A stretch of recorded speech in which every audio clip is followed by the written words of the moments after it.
Hello, ಎಲ್ಲರಿಗೂ ನಮಸ್ಕಾರ. ನನ್ನ ಕಾಲ್ಪನಿಕ ಕಥಾಲೋಕ ಯೂಟ್ಯೂಬ್ ಚಾನಲ್ಗೆ ಸ್ವಾಗತ. ಇನ್ನು ಯಾರೆಲ್ಲ ಸಬ್ಸ್ಕ್ರೈಬ್ ಆಗಿಲ್ವೋ ಬೇಗ ಸಬ್ಸ್ಕ್ರೈಬ್ ಆಗಿ, ಹಾಗೆ ಮುಂದಿನ ಅಪ್ಡೇಟ್ಸ್ಗಳಿಗಾಗಿ ಬೆಲ್ ಐಕಾನ್ ಅನ್ನು ಒತ್ತುವುದು ಮರೆಯದು. ಕಳ್ಳನ್ ರೀತಿ ಬಂದು ತಪ್ಪ ಅಂತ ಮತ್ತೆ ತಪ್ಪಿನ ಪ್ರಶ್ನೆ ಕೇಳ್ತೀರಾ ಎಂದವಳಿಗೆ ಈಗ ಮಧ್ಯಾಹ್ನದ ಜಗಳ ನೆನಪಿಲ್ಲ. ಅವಳ ಬದುಕಿನ ಹಿಂದಿನ ಪುಟಗಳು ಗುರ್ತಿಲ್ಲ. ತ್ರಿಶೂಲ್ ಜೊತೆಗಿದ್ರೆ ಅವಳಿಗೆ ಎಲ್ಲವನ್ನೂ ಮರೆಯುವ ಶಕ್ತಿ ಉದ್ಭವಿಸುತ್ತೆ ಎಂಬ ಸುಳಿವಿಲ್ಲ. ಕಳ್ಳನ ಕಂಡೋರ್ ಮನೆಗೆ ಕದ್ದು ಪರಾರಿಯಾಗೋರು ಕಳ್ಳ. ನಮ್ಮನೆಗೆ ಬಂದ್ರೆ ಆಗೋದಿಲ್ಲ ಕಳ್ಳ. ಆದ್ರೂ ನನಗೆ ನೀವು ಕಳ್ಳ ಅಂತಿದ್ರೆ ಒಂಥರ ಖುಷಿ ಟೀಚರ್. ನಾನು ಒಂಥರ ಕಳ್ಳ, ಹೌದು, ನಿಮ್ಮ ಮನಸ್ಸನ್ನ ಕದ್ದ ಕಳ್ಳ ಎಂದವನ ಮಾತಿಗೆ ಮಂಕಾಗಿ ಹಾಗೆ ಮಂಚ ಇಳಿದು, ನಿಮ್ಮ ಜೊತೆಗೆ ನನ್ನ ಬಳಿ ಇನ್ಯಾವ ಮಾತಿಲ್ಲ, ದಯವಿಟ್ಟು ಹೋಗಿ ಇಲ್ಲಿಂದ ಎಂದಳು. ಟೀಚರ್, ನನ್ನ ಮಾತು ಪೂರ್ತಿಯಾಗಿ ಕೇಳಿ ಎನ್ನುತ್ತಾ ಸಮಜಾಯಿಸಿ ಹೇಳಲು ಬಂದನು.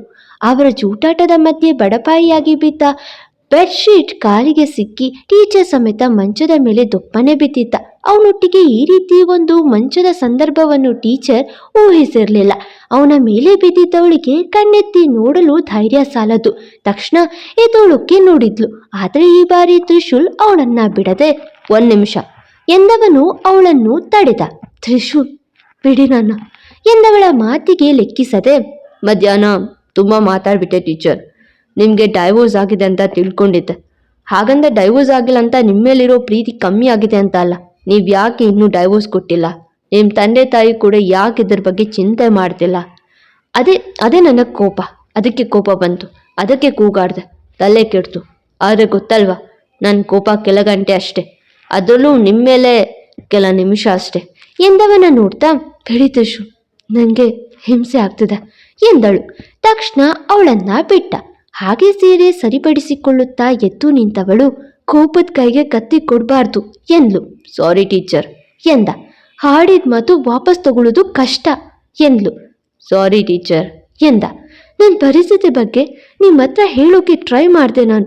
ಆದರೆ ನೀವು ನನ್ನ ಪರಿಸ್ಥಿತಿನ ಅರ್ಥ ಮಾಡ್ಕೊಳ್ಳೋದು ಬಿಟ್ಟು ರೇಗಾಡಿ ಕಿರುಚಾಡಿ ಕೋಪ ಮಾಡಿಕೊಂಡ್ರೆ ಎಂದು ಆಕೆ ಹೇಳುವಾಗಲೇ ಆತ ಅವಳ ಮುಂದೆ ಗುಲಾಬಿ ಹಿಡಿದು ನಿಂತು, ಸಾರಿನಾ 1000 ಸತಿ ಹೇಳೋದು ಬಿಟ್ಟು ಇನ್ನೇನು ಗೊತ್ತಿಲ್ಲ ನನಗೆ ಟೀಚರ್ ಎಂದ್ಬಿಟ್ಟಿದ್ದ. ಅವನ ಮುಖ ನೋಡಿದರೆಯೇ ಅವಳಿಗೆ ಆತ ಮಾಡಿದ ತಪ್ಪಿಗೆ ಎಷ್ಟು ಪಶ್ಚಾತ್ತಾಪ ಪಟ್ಟಿರಬಹುದು ಎಂದು ತಿಳಿಯುತ್ತಿತ್ತು. ತ್ರಿಶೂಲ್, ಪ್ರತಿ ಸಲ ಕ್ಷಮೆ ಕೊಡೋಕ್ಕಾಗಲ್ಲ ಎಂದಳು ನೆಲ ನೋಡ್ತಾ. ತಕ್ಷಣ ಪುಟ್ಟ ಮಗುವಂತೆ ಮಂಡಿಯೂರಿ ಕುಳಿತವನು, ನಾನು ಲೈಫ್ನಲ್ಲಿ ಮೊದಲನೇ ಬಾರಿ ಒಂದು ಹುಡುಗಿನ ಪ್ರೀತಿ ಮಾಡಿದೆ ಅಂದರೆ ಅದು ನೀವು ಮಾತ್ರ. ಹಣ ಆಸ್ತಿ 3ನೇ ತಲೆಮಾರಿನ ತನಕ ಕೂತ್ ತಿಂದ್ರೂ ಕರಗಲ್ಲ. ಆದರೆ ಪುಟ್ಟ ಹೃದಯಕ್ಕೆ ಬೇಕಿರೋದು ಪ್ರೀತಿ ಮಾತ್ರ. ಅದು ಅಪ್ಪ ಅಮ್ಮ ಕೊಡಬೇಕಿತ್ತು, ಆದರೆ ಈ ದುರಾದೃಷ್ಟವಂತನಿಗೆ ಅದು ಸಿಗಲಿಲ್ಲ. ಆಮೇಲೆ ಚಲಪತಿ ನನ್ನ ಬೆಳೆಸಿದ್ರು. ಓದಿಗೆ ಅವರಿಂದ ಕೂಡ ದೂರ ಇರಬೇಕಾಯ್ತು. ಅದರಲ್ಲಿ ಜೊತೆಗೆ ಬೆಳೆದವರೆಲ್ಲ ಡೈವೋರ್ಸ್ ಕೊಡೋದು ನೋಡಿ ಮದುವೆ ಮೇಲೆ ಜುಗುಪ್ಸೆ ಬಂತು.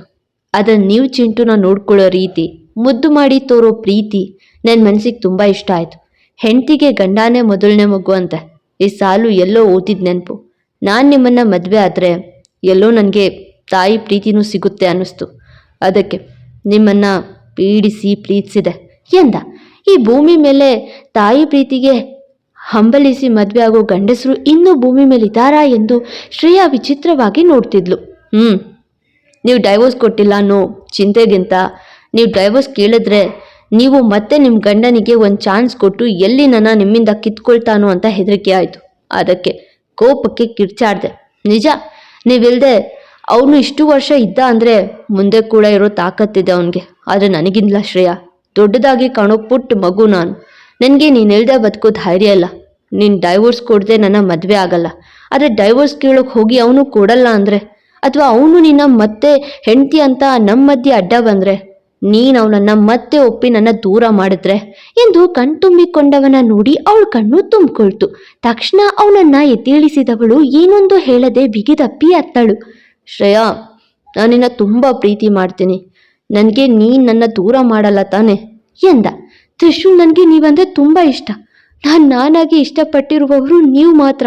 ನಿಮ್ಮನ್ನ ಕಳ್ಕೊಳ್ಳೋಕೆ ಇಷ್ಟ ಇಲ್ಲ ನನಗೆ ಎಂದು ಮನ ಬಿಚ್ಚಿ ಹೇಳ್ತಿದ್ಲು. ಅವನು ಕೂಡ ಅವಳನ್ನ ಅಷ್ಟೇ ಪ್ರೀತಿಯಿಂದ ಅಪ್ಪಿ, Shreya, I love you so much.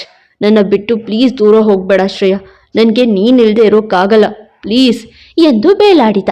ಒಂದೆರಡು ನಿಮಿಷದ ನಂತರ ಅವನ ಅಪ್ಪುಗೆ ಬಿಟ್ಟವಳಿಗೆ ಅವನ ಬೆನ್ನಿಂದ ರಕ್ತ ಬರ್ತಿರುವುದು ಗೊತ್ತಾಗಿತ್ತು. ತಕ್ಷಣ ಏನಿದು ತ್ರಿಶೂಲ್ ಎಂದು ಗಾಬರಿಯಿಂದ ಕೇಳಿದಾಗ ಏನಿಲ್ಲ, ನೀನು ಮೊದಲು ಹೇಳು, ನನ್ನ ಬಿಟ್ಟು ಹೋಗಲ್ಲ ತಾನೆ ಎಂದು ಸಣ್ಣ ಮಗುವಂತೆ ಕೇಳಿದ. ಮೊದಲು ಶರ್ಟ್ ತರೀರಿ, ನಿಮ್ಮ ಬೆನ್ನಿಗೆ ಏಟಾಗಿದೆ ಬೇಗ ಎಂದು ಗದರಿದವಳ ಮಾತಿಗೆ ಅದು ಬಿಲ್ಡಿಂಗ್ ಹತ್ತುವಾಗ ಬಿದ್ದೆ, ಅದಕ್ಕೆ ಏಟಾಯ್ತು ಮೊದಲು ಎಂದವನ ಕಡೆ ದುರ್ಗಿಯಂತೆ ದುರ್ಗುಟ್ಟಿ ಈಗ ಶರ್ಟ್ ತೆಗಿರಿ, ಏನಾಗಿದೆ ನೋಡೋಣ ಎಂದು ಫಸ್ಟ್ ಏಡ್ ಬಾಕ್ಸ್ ತರಲು ಹೋದ್ಲು. ಈ ರೀತಿ ದುರ್ಗಿ ಅವತಾರನ ಲೈಫ್ ಲಾಂಗ್ ತಡ್ಕೊಳ್ತೀನಿ ನಾನು, ಪ್ಲೀಸ್ ನನ್ನ ಬಿಟ್ಟು ಹೋಗಬೇಡಿ ನೀವು ಎಂದೇಳುತ್ತಾ ಅವಳು ಬರುವಷ್ಟರಲ್ಲಿ ಶರ್ಟ್ ತೆರೆದು ಕೂತಿದ್ದ.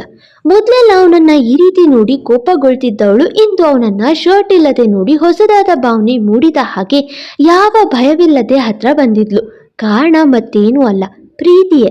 ಅವನ ಬೆನ್ನು ನೋಡಿ ತ್ರಿಶೂಲ್ ತುಂಬಾ ಏಟಾಗಿದೆ ಎಂದಳು.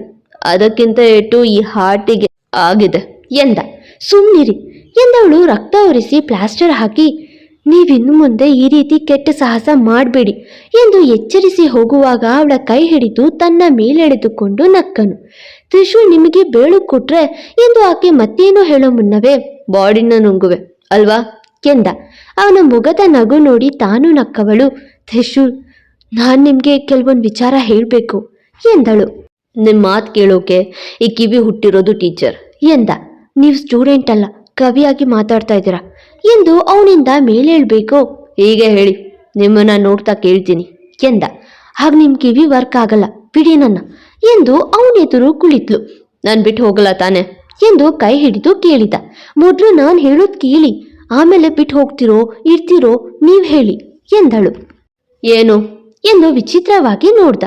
ತ್ರಿಶೂಲ್ ನಾನು ಡೈವೋರ್ಸ್ ತಗೊಂಡಿಲ್ಲ, ಅರೆ ಡೈವೋರ್ಸ್ಗಾಗಿ ಅವನನ್ನ ಹುಡುಕಿ ಹೋಗೋ ಧೈರ್ಯ ಕೂಡ ನನಗಿಲ್ಲ.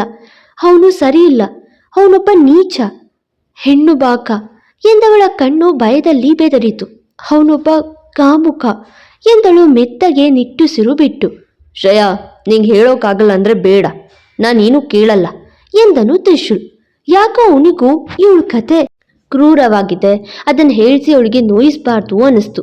ಇಲ್ಲ ತ್ರಿಶೂಲ್, ನಿಮ್ಮ ಹತ್ರ ಹೇಳ್ಕೊಳ್ದೆ ಬೇರೆ ದಾರಿ ಇಲ್ಲ ನನಗೆ. ನಿಮಗೆ ಕೋಪ ಜಾಸ್ತಿ, ಪೂರ್ತಿ ವಿಚಾರ ಗೊತ್ತಿಲ್ಲ ಅಂದರೆ ನಿಮಗೆ ನನ್ನ ಮೇಲೆ ಮತ್ತೆ ಮತ್ತೆ ಈ ರೀತಿ ಕೋಪ ಮಾಡ್ಕೋಬೇಕಾಗತ್ತೆ ಎಂದವಳನ್ನು ತನ್ನ ಎದೆಗೆ ಒರಗಿಸಿಕೊಂಡವನು. ನಿನಗೆ ಗಾಸಿ ಆದರೆ ಈಗ ಬೇಡ ಬಿಡು, ಮತ್ತೊಮ್ಮೆ ಹೇಳಿದ್ರೆ ಆಯಿತು ಎಂದ. ಇಲ್ಲ ತ್ರಿಶೂಲ್, ಇದೇ ಕರೆಕ್ಟ್ ಟೈಮ್, ಈಗ ಹೇಳಿಲ್ಲ ಅಂದರೆ ಯಾಕೋ ಅನಾಹುತ ಆಗುತ್ತೆ ಅಂತ ಭಯ ಆಗ್ತಿದೆ ತ್ರಿಶೂಲ್ ಎಂದಳು. ಅವಳ ಕಣ್ಣೊರೆಸಿ ನಿನ್ನ ಮನಸ್ಸಿಗೆ ನಾನು ರೈಟ್ ಪರ್ಸನ್ ಅಂತ ಅನ್ನಿಸ್ತಿದ್ಯಾ ಎಂದು ಕೇಳಿದ. ಹಾ ಎಂದಳು. ಈ ವಿಚಾರ ನನ್ನ ಬಳಿ ಹೇಳಿದ್ರೆ ನಿನ್ನ ಮನಸ್ಸಿನ ನೋವು ಕಮ್ಮಿ ಆಗತ್ತೆ ಅನ್ಸತ್ತಾ ಎಂದ. ಹೌದು ಎಂದಳು. ಹಾಗಾದ್ರೆ ಹೇಳು, ಭಯ ಬೇಡ, ನಾನಿದ್ದೀನಿ, ನನಗೆ ಏನು ಬಂದರೂ ಜಯಿಸೋ ಶಕ್ತಿ ಇದೆ, ನೀನ್ ಜೊತೆಗಿದ್ರೆ ಸಾಧ್ಯ ಎಂದ.